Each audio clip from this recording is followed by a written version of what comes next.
Hello guys. मैं हूं अर्नव और आपका स्वागत है मेरे जावास्क्रिप्ट ट्यूटोरियल के लेक्चर नंबर 7 में।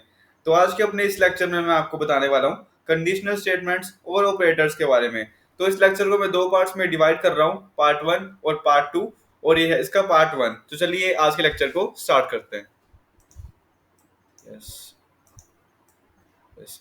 तो आप देख सकते हैं ये लेक्चर नंबर 6 है, जहां पर हमने असाइनमेंट ऑपरेटर सीखे थे। अगर आपने नहीं देखा तो मैं आपको प्लेलिस्ट का लिंक डिस्क्रिप्शन में दे दूंगा, वहां से देख सकते हैं। तो चलिए मैं एक नई फाइल क्रिएट करता हूँ, लेक्चर 7.js। यस। तो इसमें मैं क्या करता हूँ, मैं आपको एक एग्जांपल देता हूँ। मैं आपको let age is equal to, मैं करता हूँ, मैं अपनी एज डालता हूँ यहाँ पर 15। तो यहाँ पर मुझे क्या चेक करना है, अगर यहाँ पर एज अगर 18 है या फिर 18 से अबव है तो यहाँ पर दिखाए एलिजिबल टू वोट। अगर ऐसा नहीं है तो यहाँ पर दिखाएगा नॉट एलिजिबल। मतलब एक कंसोल लॉग करना चाहिए इसको, एलिजिबल या फिर नॉट एलिजिबल। तो चलिए इसे कोड करते हैं। तो इसके लिए मैं एक यहाँ पर यूज करूंगा इफ स्टेटमेंट का। If age is greater than 18। अब देख सकते हैं मैंने यहाँ पर कैसे लिखा। इफ, पहले मैंने यहाँ पर इफ कीवर्ड का यूज किया, फिर मैंने यहाँ पर ब्रैकेट्स के अंदर लिखा एज इज ग्रेटर देन 18। फिर मैं यहाँ पर करली ब्रेसेस लगाऊंगा यहाँ पर। फिर यहाँ पर करूंगा मैं कंसोल डॉट लॉग। यहाँ पर एक कंसोल डॉट लॉग क्या करेगा, eligible to vote, eligible to vote. Yes. तो चलिए एक बार इसे रन कर देखते हैं। मतलब पहले मैंने अपनी एज बनाई, फिर अगर एज 18 से ज्यादा है तो क्या करेगा, console dot log eligible to vote. Yes. तो यहाँ पे एक कंडीशनल ऑपरेटर है यहाँ पर। मतलब कंडीशनल स्टेटमेंट थे ना, ये एक कंडीशनल ऑपरेटर है यहाँ पर। जैसे आप देख सकते हैं मैंने इसको रन तो किया, लेकिन इसने कुछ भी आउटपुट नहीं किया, क्योंकि अगर एज 18 से ज्यादा होती तो ये आउटपुट करता है console dot log eligible to vote. अब एक बार अगर मैं अपनी एज अगर 20 कर दूं तो यहाँ पर ही क्या करेगा, यहाँ पर अब इसने प्रिंट किया एलिजिबल टू वोट। यस। और अगर मैं अपनी एज 18 ही कर दूं तो ये क्या करेगा, यस, 18 में भी इसने कुछ प्रिंट नहीं किया, क्योंकि मैंने यहाँ पर लिखा हुआ है अगर एज 18 से ज्यादा हो, या तो मुझे इसको 17 करना पड़ेगा। यस।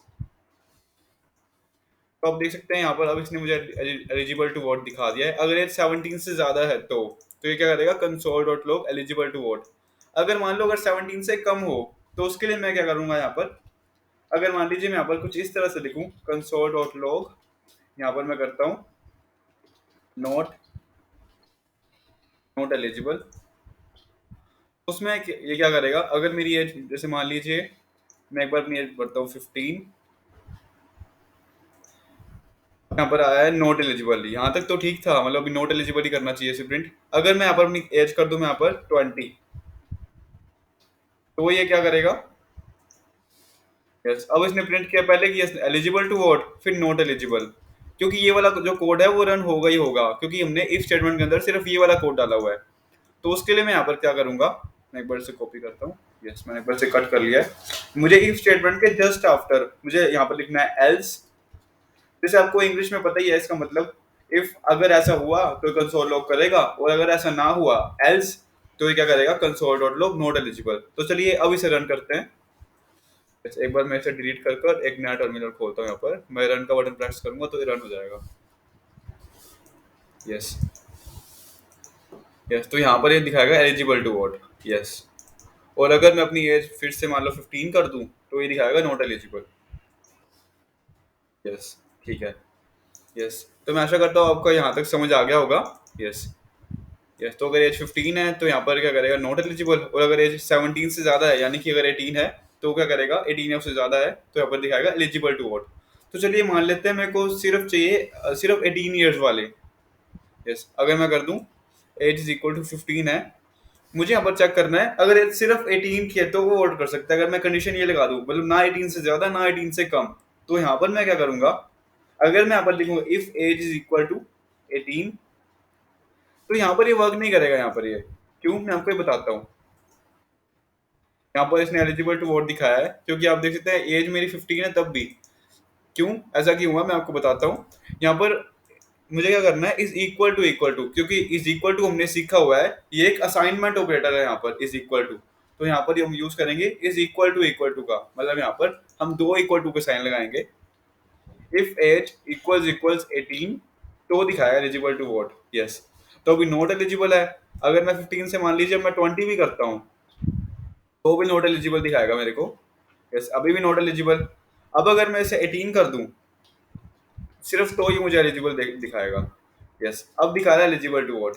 यस, तो मैं आशा आशा करता हूँ यहाँ तक सीख गए होंगे। यस, तो हमने क्या सीखा, हमने पहले इफ एल्स स्टेटमेंट सीखा और फिर हमने एल्स देखा। तो चलिए मैं आपको एक और स्टेटमेंट के बारे में बताता हूँ। यहाँ पर इफ और एल्स हो चुका है हमारा।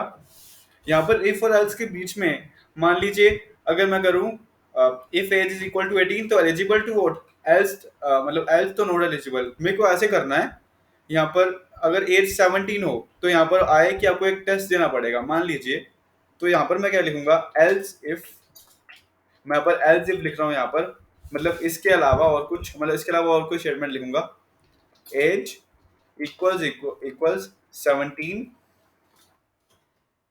कंसोल डॉट लॉग, यहाँ पर मैं करता हूँ यहाँ पर ऐसे करते हैं, ट्राई नेक्स्ट ईयर कर लेते हैं। यहाँ पर ट्राई नेक्स्ट ईयर।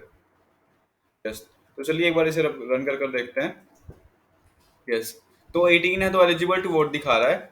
अगर मैं इसे 17 करूं तो ये क्या करेगा, ट्राई नेक्स्ट ईयर। यस, तो जैसा मैं चाहता था वही वर्क कर रहा है। अगर मैं यहाँ पर 16 कर दूं तो ये क्या करेगा, नॉट एलिजिबल। यस, तो आप देख सकते हैं हमने सीखा if statement, else if statement और एल्स। यस, तो यहाँ पर आप लेस देन, ग्रेटर देन और इज इक्वल टू का यूज कर सकते हैं। बाकी ऑपरेटर्स हम पार्ट 2 में सीखेंगे। तो चलिए आज की इस वीडियो में इतना ही। अगर आपको ऐसी और वीडियोस देखनी है तो प्लीज मेरे चैनल को सब्सक्राइब करना, और मैं इसकी पूरी प्लेलिस्ट का मैं आपको लिंक डिस्क्रिप्शन में दे दूंगा। तो चलिए आज की इस वीडियो में इतना ही। मैं मिलूंगा आपसे अपनी अगली वीडियो में, तब तक के लिए बाय।